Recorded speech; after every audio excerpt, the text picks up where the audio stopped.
রবি ঠাকুরের গল্প কথা।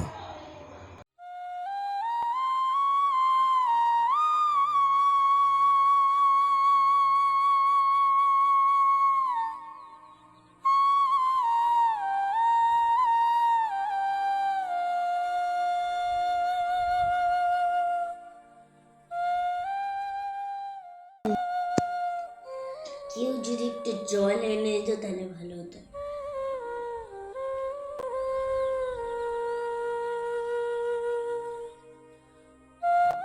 এই নে দাদা, অনেকক্ষণ থেকে লিখছিস নি? ও জল আনছিস, দে নে, খাওয়া কিছু করতে বসে পড়।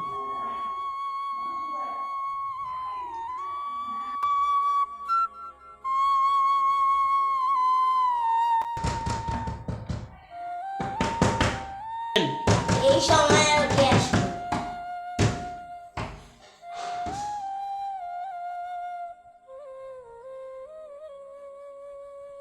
বন্ধু চল, এখন তো বিকাল হচ্ছে, এখন খেলতে চাই। এখন তো বিকাল হচ্ছে রে, আমি তখন পড়তেছি, তো কালকে খেলবো। ঠিক আছে, কালকে দেখা হবে, অনেক কিছু জিনিস না।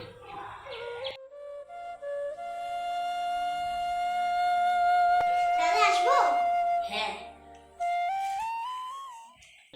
আমাদের ছোট নদী জলে আঁকে বাঁকে, বৈশাখ মাসে তার হাঁটু জল থাকে।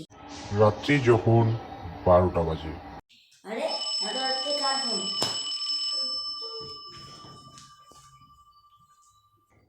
হ্যালো, হ্যালো রবি ঠাকুর, আপনার জন্য একটি চিঠি আসছে। চিঠিটাতে লেখা আছে আপনাকে ইংল্যান্ডে একটু দরকার, বিশেষ জরুরি দরকার। আপনি কি আসতে পারবেন? বল রে, আমাকে তো বাইরে ইংল্যান্ডের জন্য একটু যেতে হবে। কিসের জন্য? সে তো আমি জানি না, কিন্তু জরুরি কাজের জন্য একটা ডাকা হয়ে যায়। তুই ভালো থাকিস। এখানে বিস্কুট আছে, যাওয়ার পথে খেয়ে নিস।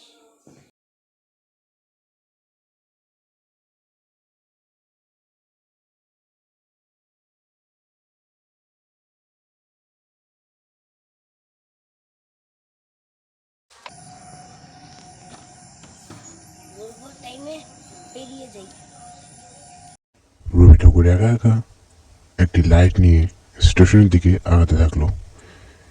রবি ঠাকুর শুধু হেঁটেই চললো, হেঁটেই চললো, হেঁটেই চললো এবং কি মাইলের পর মাইল হেঁটে চললো। অনেক দূর কলকাতা, অনেক দূর।